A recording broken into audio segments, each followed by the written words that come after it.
If they're gonna get the money up to dig her body back up and have a real autopsy done on there, have a real investigation on there,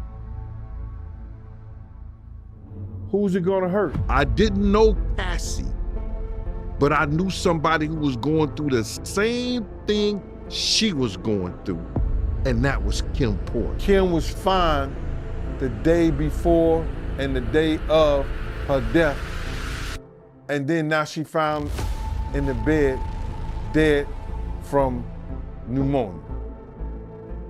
That just don't sound right, bro. Diddy was the one who set him up with the chick, you dig? So it's probably safe to say that Diddy, a whole lot of these people are sharing diseases and swapping bodily fluids because you have not heard a mention of a condom. I don't think nobody in America thinks there's nothing suspicious about Kim's death, bro. If you are rich like that, you could, Kim had, I think, a net worth of like, what, 12 million a year or something like that? Kim could have called any doctor to come over and look at her. If she was that bad, she could have called an ambulance or something like that. Everything is suspicious about her death, bro. And I don't think an autopsy was done on her.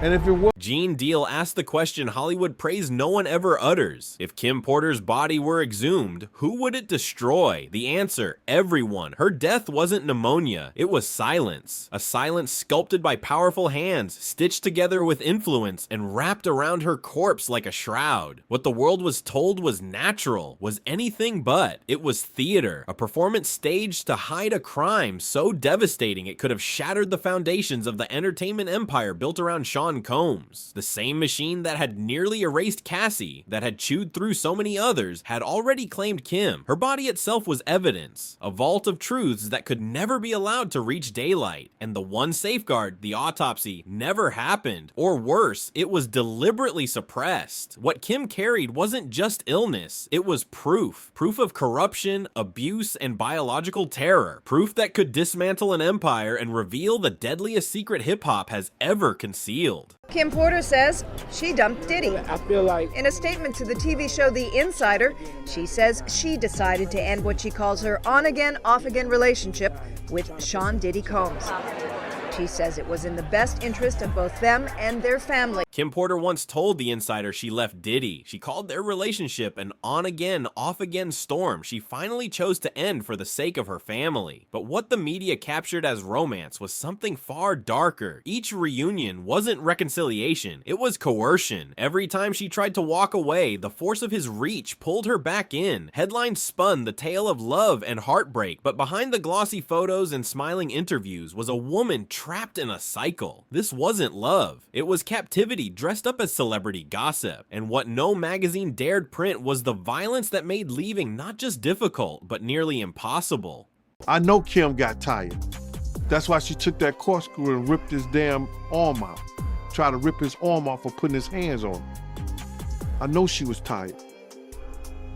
Them pillow fights and that smothering her with the pillows and all that, like he playing with her. I know she was tired. Gene's words strike with the weight of a final confession. Kim wasn't just tired, she was drained, hollowed out by years of physical and psychological torment. This wasn't anger that erupted on rare nights. This was a system, a cold, deliberate routine meant to break her spirit, to crush her will into submission. Each bruise wasn't just pain, it was a warning. Every outburst wasn't random, it was strategy. The cycle was deliberate. She would summon the courage to leave. He would escalate. Violence became the leash. Fear became the lock. And soon, exhaustion became the cage she could no longer fight against. But even then, violence was only one layer of the nightmare. Her prison had more bars than anyone realized. Kim couldn't have nobody, bro. Kim couldn't have nobody. You understand what I'm saying, bro? Diddy could do whatever, Puff could do whatever he wanted to do, Brother Love could do whoever he wanted to be. If Kim ever tried to get with somebody, Puff would interfere with them or with her trying to be with them. He wasn't letting that happen. Unless he was bringing them to the picture. That's what he used Kim for, bro. He wanted to make a deal with somebody.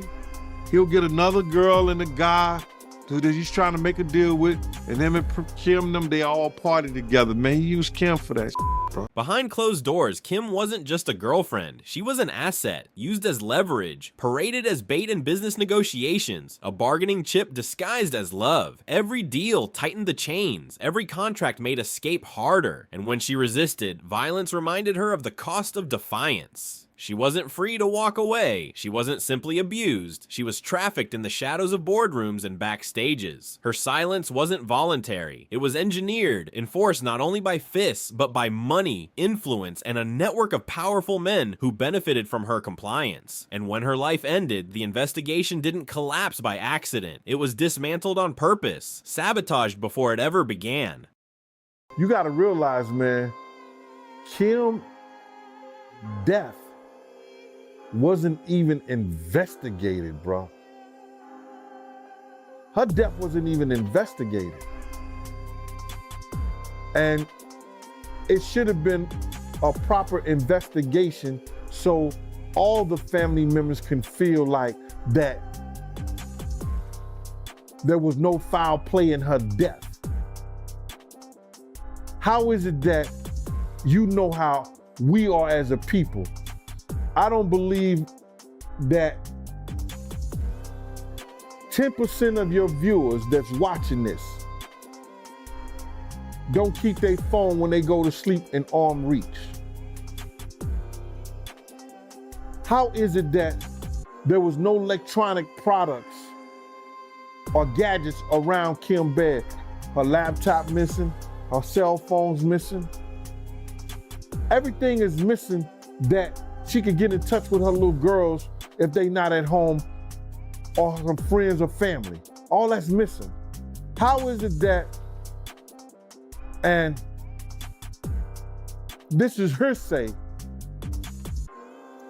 that the detectives did not even view the body in the bed where she died at? That the coroner had already removed her, pronounced her dead, and told the detectives that it was no foul play. And if that is true, as I've heard it, and we read certain things on the internet about it, that case needs to be reopened. We know that Kim, and it's in the this is in the documentation. Shout out to Paperwork. At the Paperwork part, I gotta shout him out, man, because he looked in the paperwork and it said Kim received a massage for about an hour when she's supposed to have full-blown pneumonia. Who gives somebody a massage when they got pneumonia? And do we know whether she used that baby oil or not for that massage? It makes you say, that's a big one, man. The cover-up didn't whisper. It screamed in plain sight. Kim's body was moved before investigators could even arrive. Her electronics, phones, laptops, hard drives, gone, as if they had evaporated. A coroner dismissing foul play without lifting a scalpel, declaring pneumonia before evidence was ever examined. And perhaps most chilling of all, a massage performed on a woman who was allegedly dying of pneumonia. Think about that. Pneumonia doesn't call for massages. It calls for hospitals. That wasn't care. That was staging. A performance designed to blur timelines, erase symptoms, and bury the truth under a carefully crafted narrative. These weren't sloppy mistakes. They were deliberate strokes on a canvas of deception. Every detail stripped another piece of truth from her story, until all that remained was silence dressed as tragedy. It's in the police report. That this is in the police report that Dallas Austin's daughter, who was a friend of Kim's, left her house at 8 o'clock. That Kim had made a call, 911 call at 2:15 that morning. And I don't know what happened in the 911 call or what was said, but they said that Dallas Austin's daughter, according to Kim's father, was the woman that left her house at 8:15. So she was the last person, according to her, to see Kim alive. And then comes the detail that should haunt every investigator. Dallas Austin's daughter was there, present at the moment Kim's life ended, but no statement, no testimony, not even a denial, nothing. That silence isn't ordinary. It doesn't come from grief or privacy. It comes from fear, the kind of fear that makes you believe speaking could end your own life. It's one thing when a friend suspects murder. It's another when an eyewitness remains mute for years. That silence itself is testimony, a chilling signal that Kim's death wasn't natural. And Jean wasn't the only one to point toward murder. Jaguar Wright, drawing from her own network of insiders, reached the same conclusion, independently, without coordination, without incentive. Two paths, two sources converging on the same truth. Do you think Diddy killed Kim Porter? Absolutely. I can say that without Put the mic on, hesitation. put it on both of us for that. I need to know, do you think that Diddy killed Kim Porter? Absolutely. Why? Because of all the videotapes, because of the book, because of all the people she gave copies of her book to, or at least chapters, because of everything that she had on him, because of the tape that she used to blackmail him into a relationship and into a raise of him being by Andre Harrell. And I am not saying that allegedly, because I heard her and Kim Noor talking about it in the booth of the bathroom while snorting cocaine at the Kit Kat Club. Two voices, different histories, different sources, yet one outcome. Kim Porter was silenced. This wasn't speculation, it was testimony, layered, corroborated, undeniable. Jaguar's claim made it even darker. Kim's evidence didn't vanish when she did. Parts of her book, her words, her notes, her documentation still exist, hidden, protected, waiting. It means her voice wasn't completely erased. Pieces of her truth survived the fire meant to consume her, and those fragments remain a threat to the empire that tried to bury her. I know a good few of the people that got a piece of that book. The truth is, Diddy was highly paranoid right before Kim passed away. And when he found out that her and Cassie were still secretly talking and meeting, it became a very explosive situation for everyone who knew about it. Lunch at the Ivy. I hate the fact that she felt so terrified to tell the truth about the man that she had 3 biological children with, that she felt the need to have to be as covert as she was. But I'm grateful that Kim got her truth to people that she trusted. Problem is she didn't know who she could trust and couldn't trust. None of us in the game ever really did. I have no doubt in my mind that pieces of that memoir have been acquired by the home team,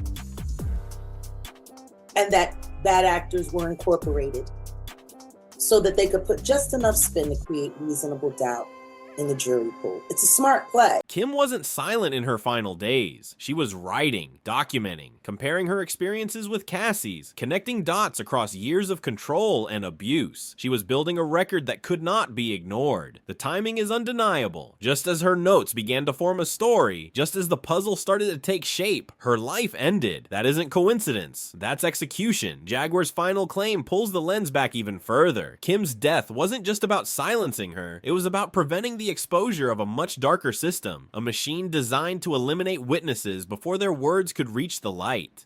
Kim died from pneumonia, but there's the first coroner's report that said that she died.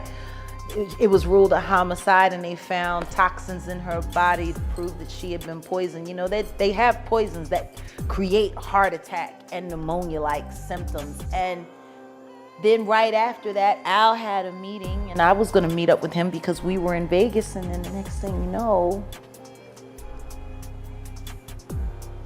you wanna know what they all had in common though? The survivors and the late of Uptown Records, they were all writing tell-all books. Andre was writing a book right before he died. Heavy D was working on a book before he died. Kim Porter was working on a book before she died. And Al B. Sure was working on the documentary of his life. And then he goes into a coma. Has Puffy ever been in a coma? Has anything happened to him? He must be the luckiest because it seems like everybody that worked at Uptown Records from the very beginning, gone. Just him. I guess Al disappointed you. You know, I speak for a reason. Kim's death wasn't a random act of cruelty. It wasn't even personal revenge. It was cleanup, a protocol, a polished method executed with precision that silenced witnesses under the disguise of natural tragedy. To see the pattern, we don't need to look at speculation. We need only listen to those who survived attempts on their lives. People like Big Homie CC, whose testimony rips the mask off the machine. His story is chilling because it mirrors Kim's too closely to ignore. It wasn't just about intimidation. It was about poisoning, about creating symptoms that looked like pneumonia while quietly extinguishing the victim's life. Kim's death fits perfectly into this script. Not random, not tragic, but systematic, part of a calculated program of elimination. Well, I know he poisoned Jamie Foxx, and Jamie Foxx reported him to the FBI because of it. I know that's a fact. So, wait, you're saying that Diddy poisoned Jamie Foxx and that's how Jamie Foxx got sick? Jamie Foxx reported this man to the FBI because of this. Facts. Wow. Okay, and how did you hear about this, if you can tell me, or if you can't? These people poison people, bro. I've been poisoned 3 times. Why am I testing positive for cyanide? You feel me? Why do I had pneumonia 3 times? So people like, man, why he breathe like that? Because I only got 1 lung. And then I had a car crash, I got 1 nostril permanently blocked. And I done had pneumonia 3 times. Somebody been trying to poison me. My brother got poisoned with me. The little lady I was bodyguarding, she got poisoned. Like, somebody is carrying on these antics. These is facts. Big Homie's words carried devastating precision. He described cyanide poisoning, victims collapsing, gasping, coughing, their bodies breaking down as if struck by pneumonia. The symptoms were identical to what the world was told killed Kim Porter. And his story didn't stand alone. He pointed to others. Jamie Foxx, allegedly struck with the same method. Victims who suddenly developed pneumonia-like symptoms after attending Diddy's infamous parties. The pattern was no longer rumor, it was evidence. A method repeated across different lives, each echoing the same tragic outcome. And then came Al B, sure, Kim's first love. A man who carried not only her memory, but her desperate final cries for help. His testimony didn't just align with the pattern, it completed it. More than a decade of being scrutinized and clowned by law enforcement, them telling me, you need some help. Trafficking, really? What's wrong with you? No way, but not realizing that they were also working for the situation. Because you were hinting, saying... Posting, yeah. I get calls, take it down or else, so on and so forth. But this is about Diddy, so let's be clear for everybody that doesn't know. Diddy, who's about to, his trial's about to start. Yeah, yes. They're selecting a jury. But you were on this train years ago. Yes, many, many years ago. I posted some information that was, basically trying to save my life. And thank goodness to my ex, the wonderful Kim Porter, the late Kim Porter, who, kind of warned me all along the way to, just kind of watch your back, so on and so forth. And I didn't understand why. Because of Diddy. Basically. Do you believe that she died of pneumonia? Absolutely not. Why? What evidence do you have? She was in the best of health. We just saw each other prior to her passing. We were actually celebrating our son's new Netflix Christmas special, and she was doing just fine. In fact, we were all at the event together at Netflix in the lobby. Sean, myself, the children, all having a great time. And I'm, grabbing Sean like, what? And she's in the back going, stop, So it was a really festive opportunity just for all of us to be together, because it's nothing like the circus that's out here. So it was, a lot of the stuff, came to surprise, but a lot of the stuff will be revealed and that's why I thought it would be a good idea to finally tell my story. Every network came to me, participating, so and so, but I said, listen, I have no interest in speaking about another man. But you are in the book. Yeah, right. But this, I will speak about where our paths cross and what's most relevant. It's something I've been trying to say for many, many years. Al B. Sure's story was devastating because it stripped away every last illusion. Kim reached out to him before she died. She confided that she was sick, that she was trapped, that the world around her wasn't what it seemed. He tried to help. He tried to carry her truth into daylight. And for that, he was allegedly silenced, forced into a coma that nearly ended his life. Imagine that. The love of your life dies under suspicious circumstances. You try to expose it, and suddenly, you're fighting for your own survival. His grief wasn't performance. His voice wasn't clout chasing. It was survival. Each word he spoke was carved from pain, from loss, from almost being destroyed for daring to speak the truth. But even his testimony circled back to the same missing piece, the autopsy that never was, the silence that could have been broken by science, but wasn't. I don't think nobody in America thinks there's nothing suspicious about Kim's death, bro. If you are rich like that, you could, Kim had, I think, a net worth of like, what, 12 million a year or something like that? Kim could have called any doctor to come over and look at her. If she was that bad, she could have called an ambulance or something like that. Everything is suspicious about her death, bruh. And I don't think an autopsy was done on her. And if it was a half job. Gene's second mention of the botched autopsy emphasizes its critical importance. Gene Deal pointed again to the autopsy, or rather the absence of it. Either it was never done, or it was deliberately botched, designed not to reveal, but to conceal. That body could have spoken. It could have answered the questions. It could have confirmed what witnesses had whispered in fear, but instead it was silenced twice, once in death, and again in the morgue. And even from behind bars, Sean Combs' shadow loomed over the case. Witnesses muted, evidence hidden, the machinery of silence still turning, still grinding, still burying every trace of truth. Kim's corpse wasn't just a body, it was a locked vault, and someone with immense power made sure the key was destroyed. He sent somebody through somebody else to try to get in contact with me, telling me enough is enough. Oh, okay. You tell Big Mama that enough is enough. You can't tell Wolf Mama enough is enough. You tell D. Ferg Mama enough is enough. You understand?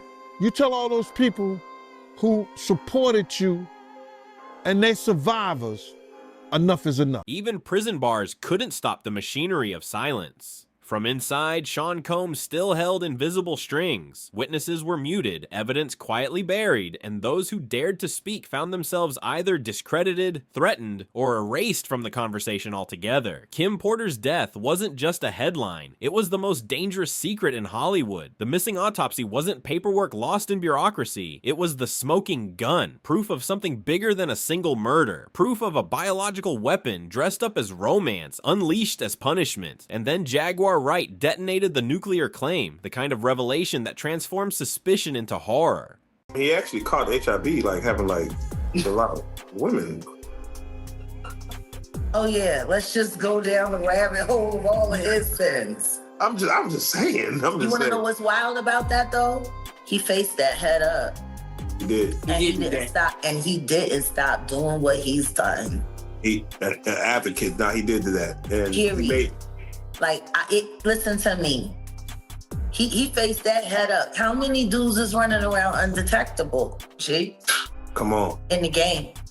Man. Because I could tell you 20 right now that I could rattle off names, and wouldn't nobody be able to sue me. She said Diddy has HIV, that he knows it, that he treats it, but that he never stopped. The parties didn't end. The encounters didn't stop. The cycle of seduction, manipulation, and control continued, like a contagion moving through the industry. This wasn't recklessness. This was intent. A man turned into a weapon, his body weaponized as part of a larger system of destruction. In Jaguar's telling, every kiss, every touch, every night wasn't intimacy. It was infection. It was death dressed up as love. And Kim Porter wasn't the first. She was simply the one who had the courage to start writing it down. Young Miami is sleeping around with different guys, giving them AIDS. Damn. You know, and Future, Stephon Diggs is one of the people that got thrown out there.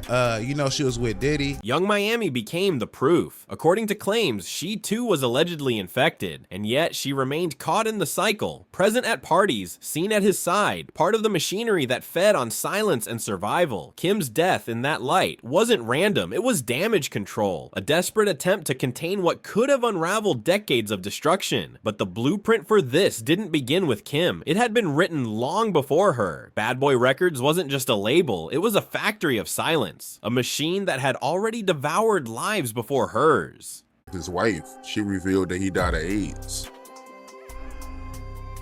Man, you know, Craig has some like craters in his face. And then I had asked Kirk Burrows about that. Y'all say, yo, dude, man, what? He artists, y'all got the money and stuff like that. What's up? He said he had a heart condition. So way back then, Craig was telling people he had a heart condition. So that's what people thought. I didn't know at that time that he had AIDS. I thought it was a heart condition. You understand? And then some years ago, I spoke to Roxy, and she confirmed that with me about the HIV and stuff. I wasn't gonna never say nothing about it, but I think she said something on a guy named Storm Monroe, his show, and she said something in and said something in the article and everything about that, but it's just crazy, man, that's wild. That's that lifestyle. You understand? That's that lifestyle, willing and ready to run up in anything, you understand? And these guys don't care. Anything, any and everything that look good, that don't make it good. It is what it is. By the time Kim Porter was silenced, the system was perfected. Stars vanished, reports locked away, causes altered to fit a narrative, deaths rewritten before the ink on the coroner's report was even dry. The aftermath of Kim's passing revealed the machinery in its full, terrifying form. A gold casket ordered within days, armed guards stationed at her body, medical reports sealed away from prying eyes. That wasn't grief, that was control. His funeral wasn't mourning, it was theater. A performance designed to hide panic inside the empire. The echoes stretch back to Craig Mack, to others whose exits were framed as natural but carried the fingerprints of the same machine. For 3 decades, Sean Combs has been accused of infecting and erasing those closest to him. Kim Porter wasn't just another victim. She was the one who held the evidence to bring it all crashing down. For that, she was silenced. And until her body is exhumed, until the ground itself is forced to give up its secrets, her silence remains the loudest scream in Hollywood. Have a funeral, put in a gold casket. It takes, what, 2 months to get those gold caskets, had it within a week? Oh, you're a millionaire, I guess you can. You're a multi-millionaire, you can get it that quick. Then had somebody at the funeral home, had a bodyguard at the funeral home watching the dead body for 24 hours up until the funeral.